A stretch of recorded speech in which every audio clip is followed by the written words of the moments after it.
With everything that's gone on in the last 2 weeks, Yes, no, it's been a drastic 2 weeks. should the city of Columbus allow public access to all the police cameras that were deployed during that? If we have access to records, why don't we have access to police records or scanners or like what's going on through the radios? Because at one point, I remember I'm following a local activist page around Columbus, and I think it was on Monday. They were talking about how the police scanners were all just blacked out. You didn't even hear static at one point, and I was just like, that's concerning at this point. If like I don't even know what's going on in my area, or like 5 minutes away from us, that's just gonna leave me more on edge than just like saying like, okay, now I don't trust the police. Now there's no like continual information like being brought out.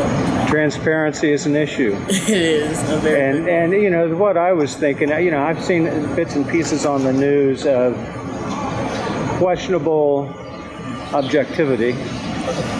They showed on Channel 10 a few nights back. They showed two white guys that got thrown down almost to lane. Yeah.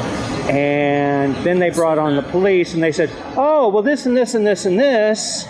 And then there was no refutation of what the cops said. Yeah. And that was one of the things that made me think, I'm assuming that there's systems in place. Not only should all the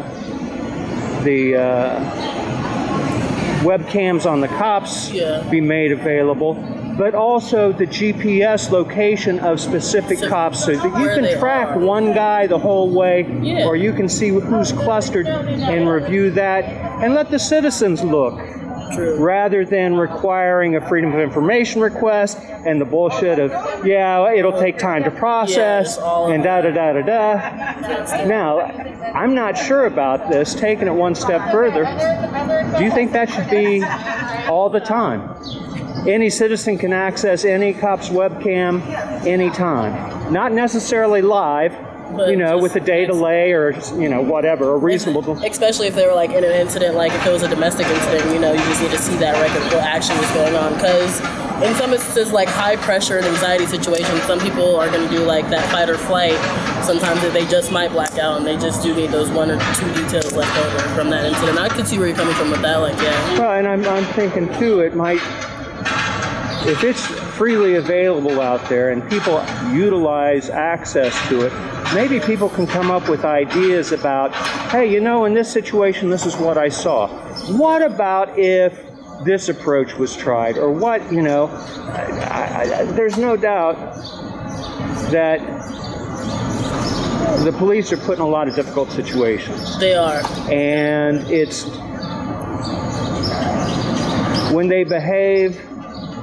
It's just like, it's like I'm saying, like, they're still human too at the end of the day, like, they still have emotions, but it's like, I'm a server, I've been doing this for 6 years. If I can stand there and have someone yell obscenities in front of my face for a good 30 minutes and I've been serving them for an hour, I can still leave with a smile on my face at the end of the day and tell them to have a good day. That goes to professionalism.